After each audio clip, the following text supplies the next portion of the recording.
There it is. Y'all geniuses. Okay, can I get both the numbers? Speed dial. Not me. Go out. I can tell Jaja's done this a few times. Not me, quite.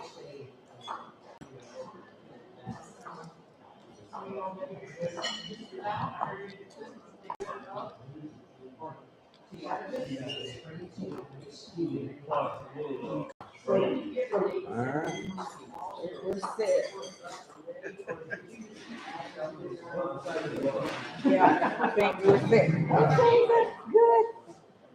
Yeah.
So we have mine.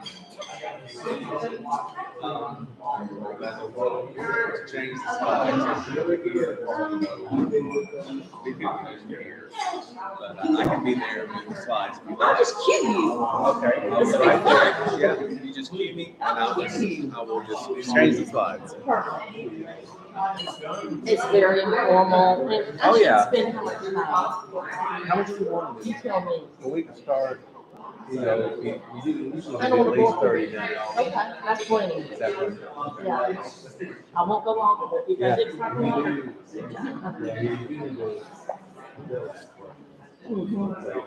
I did.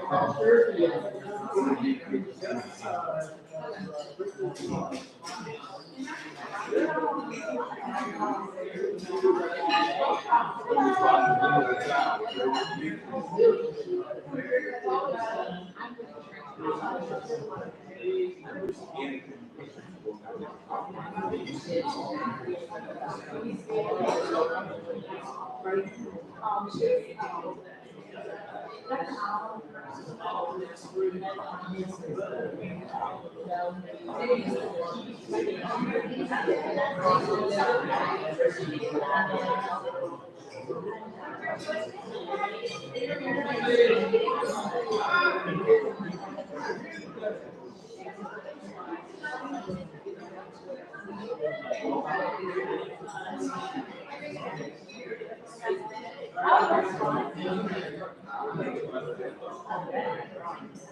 When you do, I read about it, and I enjoy reading about it. I'm very proud of you. Well, I'll try to make mention to this a lot to say. Well, good, we're gonna get one today. She's doing great. She's in Atlanta. A producer. She loves it. Right? Yeah.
I'm starting to research this stuff for my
Good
afternoon, welcome to Rotary Club of LaGrange. Please join me in the Pledge of Allegiance, followed by the invocation given by John Harrell. Pledge allegiance to the flag of the United States of America and to the republic for which it stands, one nation under God, indivisible, with liberty and justice for all. The 12 days will celebrate and recognize World Polio Day. Today, polio is endemic in only two of the world's countries, Afghanistan and Pakistan. Lord, we give thanks for the progress made over the past half century toward the eradication of polio, crippling disease that so often targets children.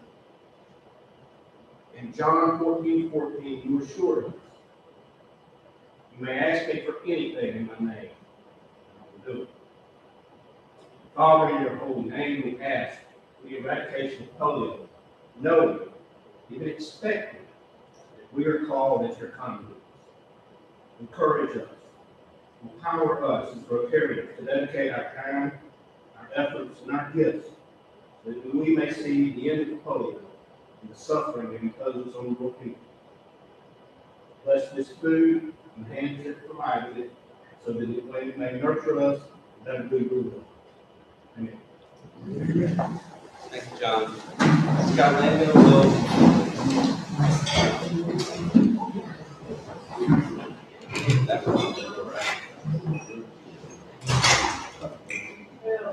Scott will come introduce our guest.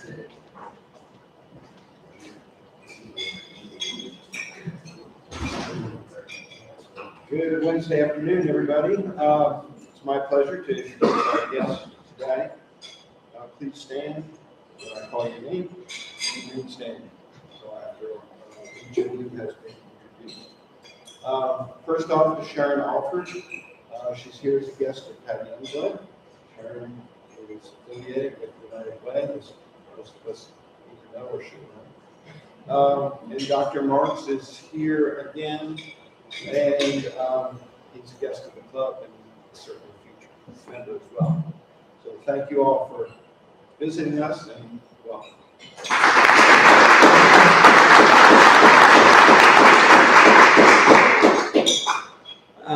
Had no birthdays for this week, although I think I missed Karen Thompson's last week.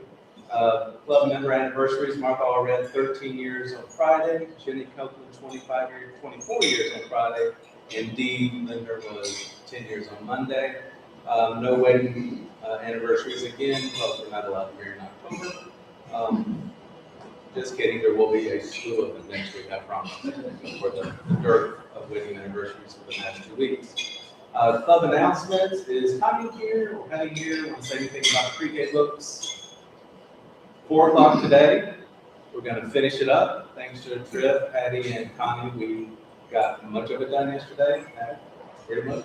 Did good. 600 books, labeled and stuff, largely bags. Okay, so there's still more to be done. If you want to come to the United Way, top floor in the Bank of America building, 4 o'clock today to get that finished up. And then more later on about distribution. So be ready for that. It's coming. Barbara, you went over here somewhere. Where'd you go? You're still here. Okay, good. You're going to say something more about polio. Yes. Polio Day.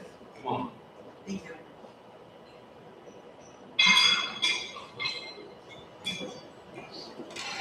Thank you. Next, well, it's 2 weeks, it's 1 week from this coming Monday, it's going to be World Polio Day. It's October 24th. What we do every year is that we have a collection from our members, and it's an extra money that we put in honor of Polio Day. So I put out an email, I think last night, for that. So I do need you to help us out here. So next week you can bring checks or cash, whatever. What's on your tables, I also made 5 reasons why we must eradicate polio. And your gift will improve lives, your gift will invest in the future, your gift will improve child health, your gift will lower health care costs, your gift will make history. And there's a little bit more into that, but I just gave you the highlights of it. Monday, the 24th at 6:30 at the Coleman Center, we're going to be having a viewing party. It's going to be refreshments, Rotarians and their families, members may come. We're going to have Rotary students and we're going to have Interact students. And it's going to be a viewing of, every year they put together like an update for polio. It's well done, it's a nice time, it's a time for fellowship with us also. So if you're interested in doing that, please just let me know so that we can kind of plan for refreshment number. It is always a nice time. And at this time, I'd like to thank John Harrell for allowing us to go there and use his facilities. So remember, bring money next week. Thanks.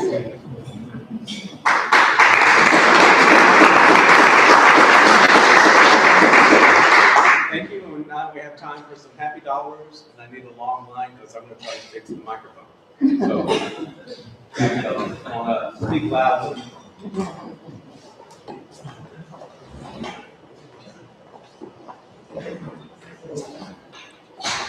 Don't we love to brag on our grandchildren? Yeah, we do. Don't you? No. Well, one of my granddaughters, Lily Skipworth, was just asked to be the sweetheart of Rotaract at Mississippi College. And when they asked her, she went, "Oh, yes!" I have the video. I'm very happy.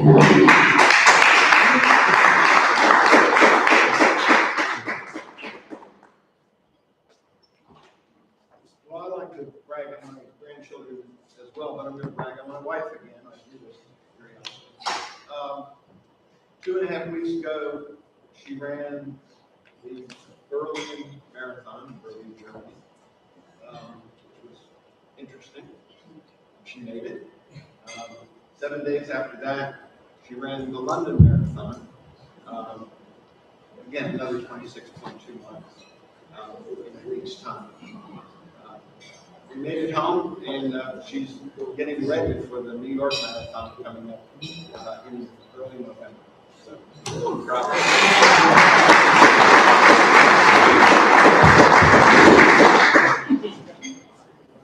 I have a $2 bill.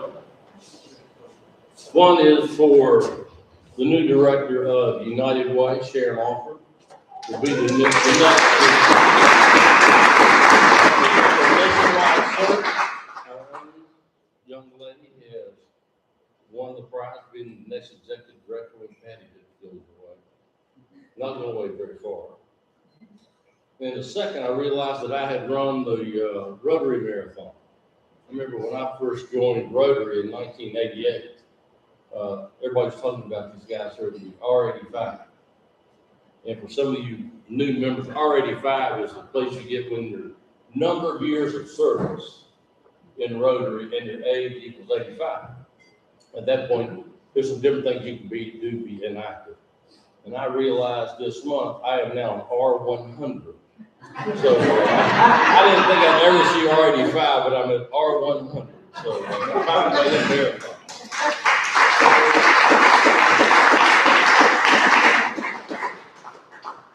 Thank you to Bill for spotting me that $2 bill as well. It's happening. Carrie Weiss with LSPA and Lafayette Theater Company reminding you again that next week starts Twisted Tales of Hope. This will be a show that's not only a regular play, it's going to be as much to listen to as to see. If you walk in and see it, it's just covered with all kinds of fun, interesting Poe-like props on the stage. And it's something that you could actually just close your eyes and listen to as well. So I hope that you'll join us. Starts on the 20th, Thursday, Friday, and Saturday night at 7:30. You can come at 6:30 with your friends and bring a beverage if you like. You can get some beverages there, not of the adult nature, but you can get some beverages. You can bring lunch or maybe dinner and enjoy that with your friends. And then we also have a show on Sunday at 3. So hope to see you there. Thanks. So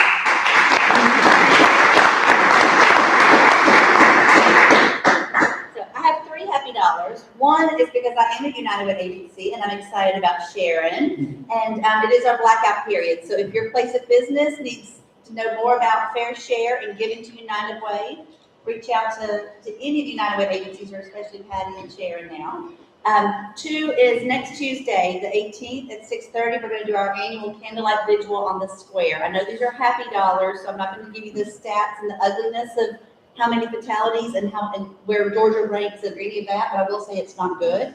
But I will say we're celebrating survivors at the same event. So it's a time to remember those that lost their lives, a time to celebrate those that have been able to get out of domestic violence relationships, and a time to encourage others. So there is some happiness that could happen from that.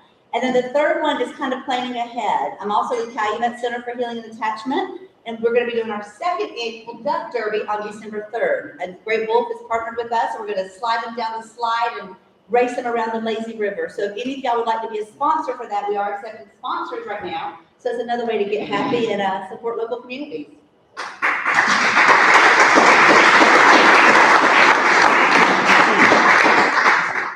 So over the last couple of weeks, my oldest has turned 15.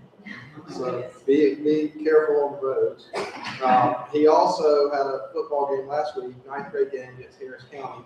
Got an interception for a touchdown. He blocked a punt and scooped it and scored for a touchdown. So he's having a pretty good season. All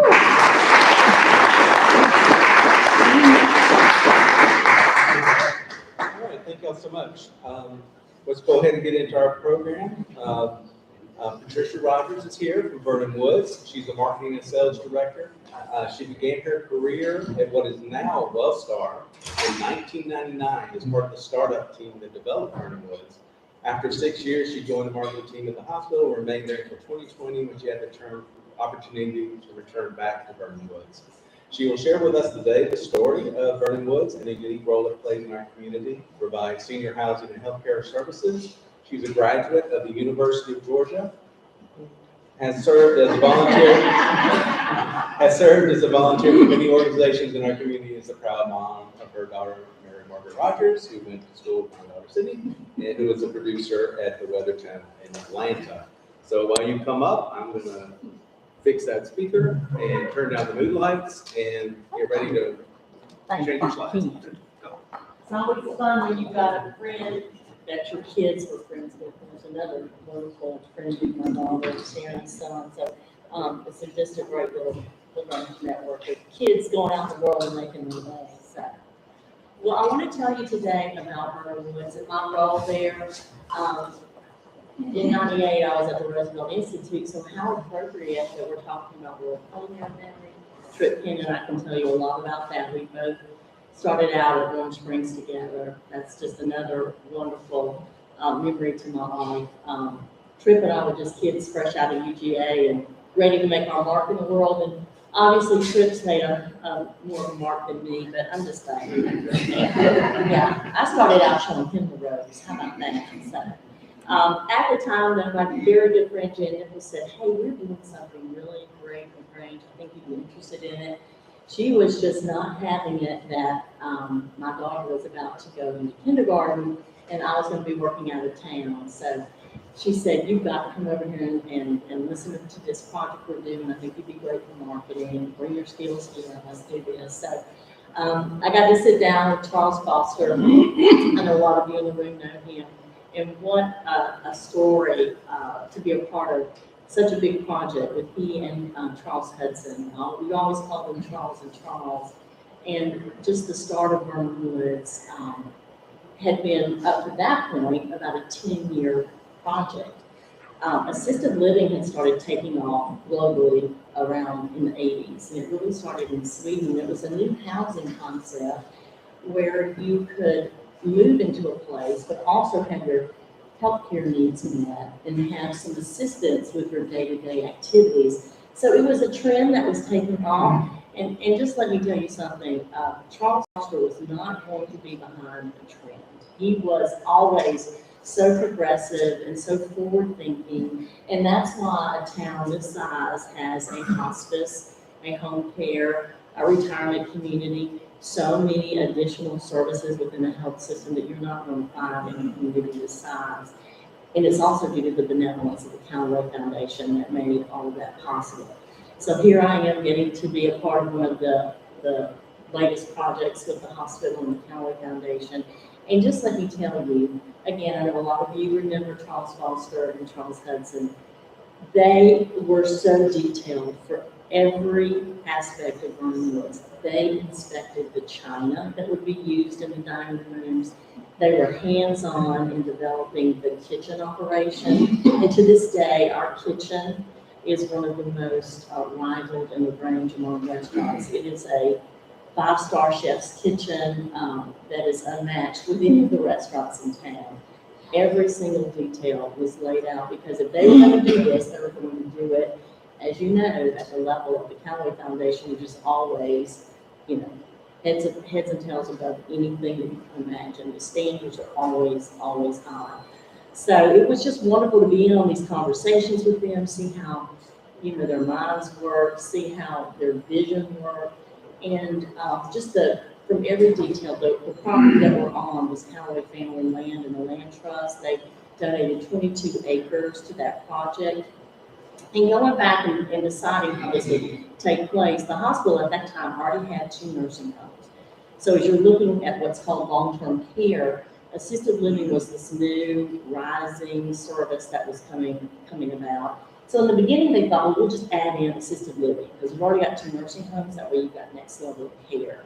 And then the consultants that were working with said you really should start with independent living, which doesn't focus so much on healthcare services, but more on services, like having meals provided, housekeeping and transportation, just to make your life easier, less stressful, and just make those entire retirement years your most enjoyable. So they put together what was to be the Vernon Woods project, and y'all, the performa showed that they should not even build it. They're like, you will never have enough people to make this a viable project. You're not gonna have a big enough draw. You're a small community. You're not a metropolitan area. At that time, most of these communities were in the metropolitan cities around the country. And then Wesley Woods came along. If you're familiar with that project in Newnan, it was started by the Methodist Church. And again, these two were not going to be outdone. They visited, Charles and Charles visited every retirement community that they could go see. And they, to this day, developed, in my opinion, the greatest retirement community in the state of Georgia, because I've been in most of them, even the one that Johnny Isaacson developed near Stone Mountain. I thought, hey, this could be a wild project right here, and nowhere near it. I mean, our community has 9-foot ceilings in the apartments, crown molding, custom blinds, you name it. They said if they're going to build this and bring it to the community, they're only going to do it at a 5-star level, and they have. And that's why I'm very proud of this project. It was a great homecoming for me when COVID hit, and Debbie Jones, your fellow Rotarian, had to make a really hard decision and return home to care for her mom in Missouri.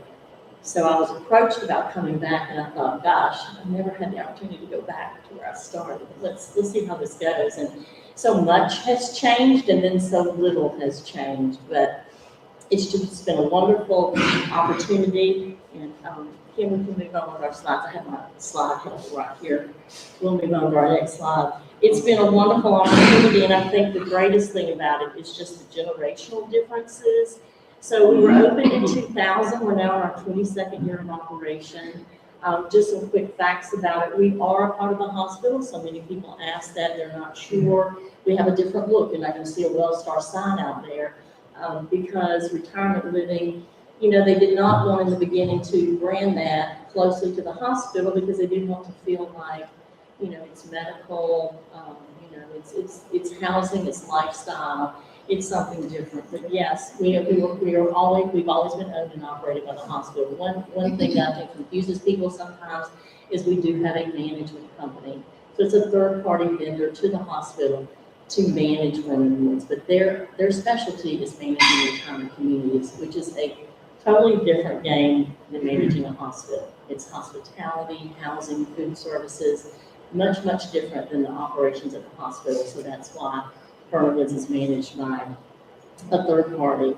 And then just to let you know, we hear about the lifestyle there. What is it like to live there, and why does it exist? So many people say, what does it serve? I mean, I could stay in my home in LaGrange and I could have friends come over. I've got my church family. I've got my family and friends to take care of me. What would be the benefit of moving to Vernon Woods? And I'll tell you, anyone that lives there has a different story of what brought them there. But I'll say for the most part, most people have moved there because either they feel like they're not as safe in their home as they once were, they've lost their spouse, their health status is changing, and then some people just want to enjoy their best years and not have to worry about keeping up the yard, having maintenance to maintain a home.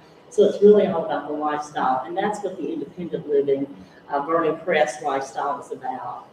And we have 47 apartments in our independent living, and our assisted living is 42 apartments. And that is the key difference, is that in assisted living, it's licensed by the state, so there's certain guidelines that we can deliver care and services. Probably the number one service we offer is to help a resident manage their medications. And then if they need assistance with what's called the activities of daily living, that's bathing, dressing, some assistance with getting to just one position to another. Sometimes that's just called assistance with ambulation. There's some very key services that we can offer in assisted living. That is a lifestyle that we can offer there. And that's probably, I would say, when we're talking with someone more often than not, assisted living is probably our leading service that we offer. At the point that people have made a decision most often in LaGrange to come. Their health needs, their health status has changed, and they can use some help day to day. And so that is why assisted living just remains very, very viable. We're usually always full. Right now, I think we've got one opening right now. Independent living, there's a little more flexibility and options as far as availability there. But the key to our assisted living, and and I want to share all this with you because I was actually talking to Brian earlier. They said he's looking into this for his parents in another city and state. And one of the key, I think, if you're ever doing this type of research, is just to ask, who is behind your community. Most were built by a sponsor. Some are just straight up investment properties. But the hospital had a mission behind it. It was to bring in the healthcare services, all of the connections, the affiliations, all of the services that we can bring in through the hospital to our residents. So when you live at Vernon Woods, your health care is in check.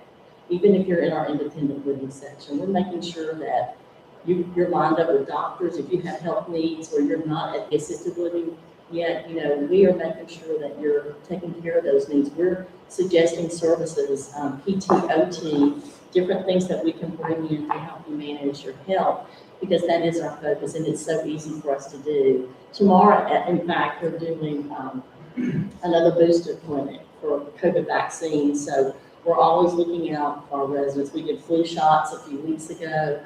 I mean, health is something that's discussed all the time. And we have so many wonderful physicians who are specialists in the community that come over and do programs. One of our surgeons that's also a vein specialist did a vein screening. So while all of that's in the background, there's still a lot of opportunity to have fun and enjoy life, but that is the development behind Vernon Woods, and that is our mission behind it.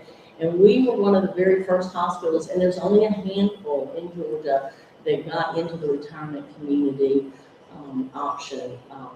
Columbia used to be Columbus Regional, it's Piedmont now.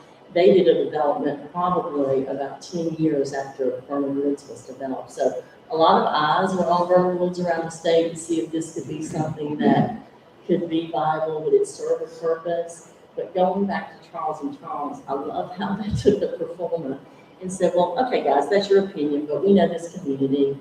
And what we want to do is make sure that residents that are looking for a retirement living option look here first before we leave LaGrange. So it was their retention program for seniors that was their motivation. And they also felt like, well, if they can do it in Newnan, we can do it here in LaGrange. So I love that fighting spirit of theirs, and they're just always looking ahead. They were always looking to what's coming down the road and just being a part of that. So, I mean, to have this as a part of the hospital's services, I think just sets us apart even further in other communities. And that we consider Vernon Woods to be the OG. It is the original retirement community of LaGrange, and it just has such a great start and a great beginning to it. Opened in 2000, and from that day forward has had the support of the community. We're aligned with all sorts of community partners. Our doors are always open to connect to the community, and we get our residents out to connect to the community as well. So we do feel like we're very, very integrated into the community as well.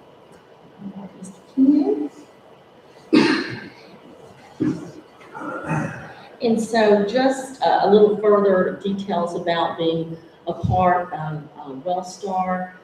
That is really our key service that we like to tout, because a lot of communities can't say that. I mean, we can say, if you've been in the hospital, you're coming back, you've got weakness, well, we can schedule OT or PT to be out here next week.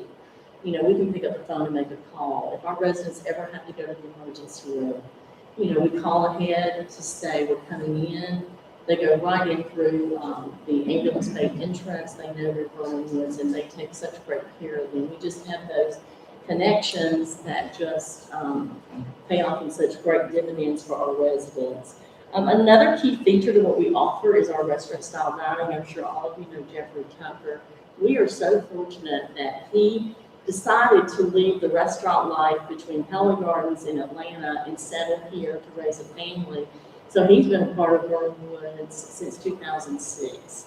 So he's been there since the beginning, and I'm telling you, the food is just spectacular. It is, I mean, we like to think of it as like Taste of Women North. I mean, it's always going to be that selection of vegetables. There's always entrees, 2 or 3 entrees you can choose from, and the residents get to order as if they're in a restaurant. It's no pre-ordering or a certain menu. You always get to have choice, and Jeffrey makes sure that every meal is special. And he's always doing special occasions for our residents on their birthdays, anniversaries. So dining is key. That is a key. If you do not have good dining in the retirement community, you will not be successful.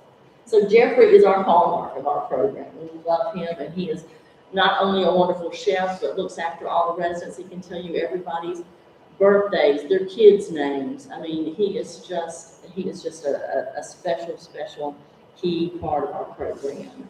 You know, people want to know what's like us there and what are the services. There's weekly housekeeping, there's transportation. I'm sure you've all seen the Vernonwoods van around town. They're going to doctor's visits, they're going to Walmart, they're going to Belk's, they're going to meet their financial advisor, they're going to bank, they're going everything you can think of. They're going to the chiropractor. We'll take them wherever they need to go. And some other key aspects of our program is that every resident has an emergency pendant that they can have with them. And while they're on the property, if they ever have the need to press that button, our staff would answer. Our staff's trained in emergency services, so they would first, respond to the resident, and if we needed to take further action, we would. But of course, that care is right there on campus, and that's a lot of peace of mind, even in our independent living, that there's a 24-hour nurse desk there. If they ever needed to call, there's always someone there answering the phone that they could check in with. And another unique feature is life at Vernonwoods is bundled. It's rent, it's all the utilities, and the services, meals, transportation, housekeeping. So you have one bundled fee. I don't know what y'all would think that fee would be, but just kind of roll that around in your head a minute. So it's like paying a monthly rental, all utilities, even Wi-Fi, cable, meals, transportation, so you never have to own a car, pay insurance, all those sorts of things. If you recalculate cost, even this number shocks you where you think, oh, look, there's some value in that. But our average monthly rental is about $3,500 a month. But to me, the greatest peace of mind feature you get is that if you ever have an emergency or you're ever unsure about anything, they're staffing there 24 hours a day that are available to you. So that's a little bit about life at Vernonwoods. And just to highlight our activities, I mean, these are all true residents living their best lives. And I can't tell you how much fun it is to connect with people. I'll just pick out, Roe, I think it's the legendary golfer here at the country club. That's Rosalie Cologne at the top. And I think there are some plaques with her name on it now in the ladies' locker room. So she's a brilliant golfer. But we have such great stories to everybody. I'll pick out the 2 on the end, on the bottom. So that is Pawpaw, prefers to be called Pawpaw. He moved here because he has family in the range. He's from South Georgia, and his whole life he worked cotton. So he came up here, and the first thing he did was, where can I garden? Well, we have these really nice stand-up gardens. So Pawpaw has kept us in turnip greens, onions, squash, tomatoes, and he shares with all, and Jeffrey cooks up his turnip greens and makes a pan of cornbread, and we have cornbread and greens day at Vernonwoods. And he is delightful, and Pawpaw wears overalls every day. And if he's going to the doctor or going out, he'll put on a button down. So, this lady to the right is my hero. This is Miss Thelma Flowers. She is from the West Point area. When she was 17, she decided she wanted to take off on her own, so she went to live with her aunt in Chicago and remained there until her retirement years. About 4 years ago, she decided to come back home. Her husband had passed away, and she wanted to move back and be closer to family. And what a woman, just to take off at 17 and said, I think I've got this. I'm going to go out, forge my own path. She worked for the city of Chicago. Just wonderful stories, wonderful exchanges of life with people. And to me, that is just the most wonderful thing about working at Vernonwoods, is getting to meet everyone. And you can see all the different activities we do. I was telling my table mates earlier that armchair yoga has taken off. And not to be outdone, we have armchair yoga at Vernonwoods, where it's a seated yoga program. So we're always looking for what's active with seniors right now, what can we do? Because our biggest point in getting and working with the residents when we're doing activities and wellness programs is to keep the ambulation strong so that we don't have falls. So we do a lot to work on balance, but it's also a fun way, and that's the goal of our exercise at Vernon Woods.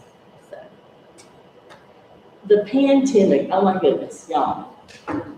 So, Debbie Jones needed to go home to take care of her mom, as I told y'all, and I was approached about coming back. So this was just when we were just saying the word pandemic. So this was February and March of 2020. And we were all thinking, okay, well, this pandemic will probably be maybe 6 months. I cannot tell you how it just turned everything upside down. And I thought to myself, oh my gosh, I made this change. We're coming back to the pandemic. It unraveled everything. We were under so many tight regulations with the Department of Public Health and CDC, and they would change daily. And you had to be so restrictive when families wanted to visit. We had to set up, and they all saw us on TV, those screens where the family would sit on one side, there would be that plastic shield wall, and we just had to adapt. And we were so fortunate that we did not have those outbreaks that you heard and read about in our building.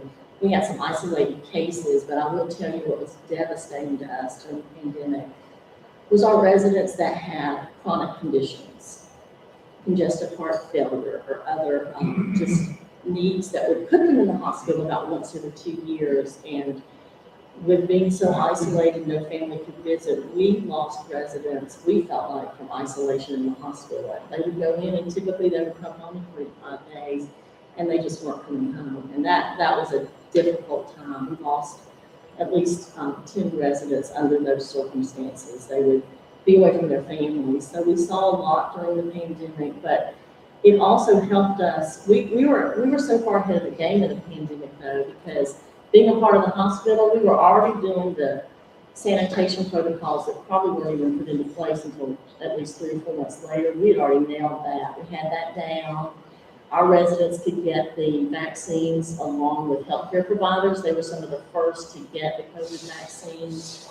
So we really had a handle on it. We were very well educated through Wellstar about what to do and how to proceed with this, plus just getting all the support through the health system for managing this. We were never on our own trying to figure it out. And again, it's another great resource to have and to have that relationship with the hospital in running the community. And we did come through it. We decided to just make things fun.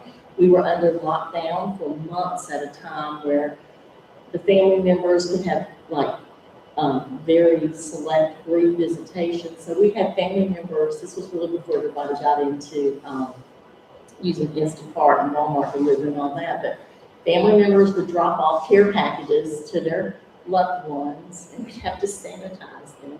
And we would get them up to everyone's apartments. And it was like being a sleepover. It was like being the old-fashioned church lockdowns where they had to spend the night party and they locked everybody in a room. It was like that for like 3 months. I mean, we didn't see any outside visitors at all.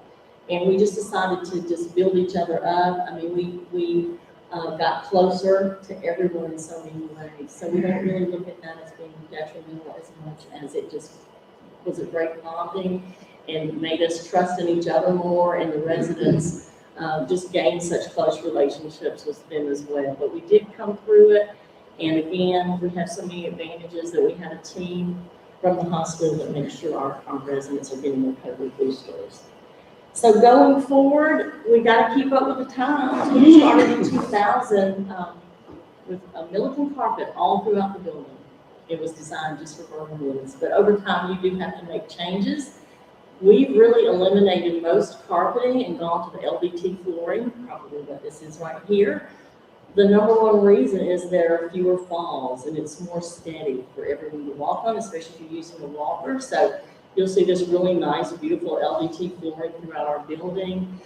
We've got to keep up with the times. We've got stainless steel appliances. We've revamped and all of our apartments, and we've done new countertops, upgraded appliances, those sorts of things, just to make sure that we are keeping up with the look of things, because things do change over time, so. A few frequently asked questions. So, does insurance or Medicare pay? And it does not for assisted living or independent living. Medicare comes into play if you're in the long-term care option of nursing home. That's generally where you can, but it all depends on your assets and your finances. But it's think of it as the degree of medical care that's being provided where you are. And in assisted living, that is help with activities of daily living. There is not the heavy medical care that's being provided like in a nursing home, so it is private pay. And a lot of people ask, is it income based? And unfortunately, it's not. It's not that type of project where it's a sliding scale. It is considered private pay. And as I mentioned earlier, yes, we're definitely part of the hospital. A lot of people don't realize that. So we always like to get that point across because that is the backdrop of the foundation for Vernon Warrens, and it's a very important one, and that's why it stands out. And then everybody wants to know if we're affiliated with the new retirement community across the road from Vernon Warrens, which is LaGrange Heritage Senior Living. And no, that was a private development. Of course, if you're in this business, you're going to know each other. We're very close to Patrick Cruz at Poplar Creek. We have become very close to the team at LaGrange Heritage. The key difference between them and us is that at the time Vernon Woods was being developed, memory care was looked at completely different than it is today. It was generally provided in standalone units. We went and visited many memory care units in Atlanta, and it was just memory care residents there. The certificate of need was totally different 20 years ago. Those regs had changed a lot, and that's why you're seeing newer communities have that piece in to their options. Poplar Creek made that change from total assisted living to assisted living memory care probably about 5 to 7 years after they were developed. The hospital at the time felt that memory care residents' needs could be met in the nursing home options that the hospital already had. So while we don't offer memory care, we can certainly connect any of our residents that ever need it to one of our referral partners. So always lots of fun happening there. Looking forward to the future. And I will say this, when everybody says, what was it like to go back? It's just very funny that when I first started there, we were serving the greatest generation of residents. And it was the number one question I would get asked if I was to show an apartment was, they either wanted the morning sun or the afternoon sun. So I had to learn real quickly how to navigate that. I'll never forget going, what are they talking about? But yes, there's, if the apartment's going to get the morning sun, that's a totally different group that's getting the afternoon sun. So that was the number one question. And then the silent generation came along, and their question was, do you have computer access? Do you have a computer? You have somewhere that I can use a computer. And we did. We adapted with the times. We developed a computer room that was open to residents to come in and use. And so now we're serving the beginning of the baby boomers. And so the baby boomers are coming in with their laptops and they're streaming TVs and they're ordering DoorDash and they're using Instacart for groceries. And, they just want to make sure the Wi-Fi is good. We've got good Wi-Fi here because that's like key right now. So it's very interesting. And I was telling some of my table mates too, the first three, when I first started in this, have been World War II vets, and now I'm seeing Vietnam vets. And so, and there's always sort of a military current that runs through there with so many veterans having served.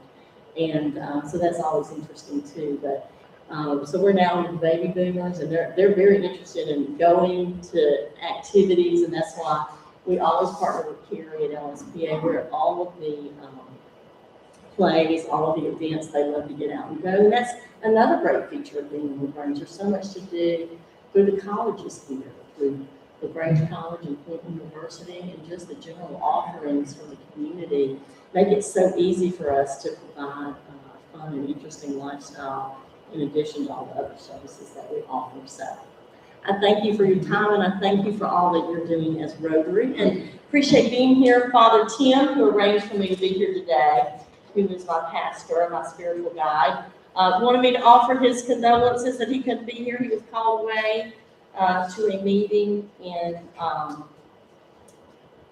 Douglasville.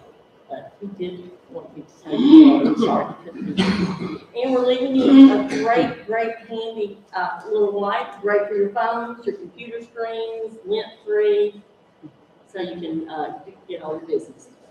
So thank y'all.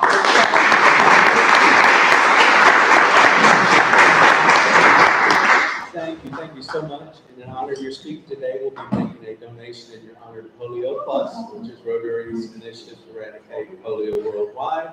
Don't forget United Way doing the books this afternoon at 4, and we are adjourned.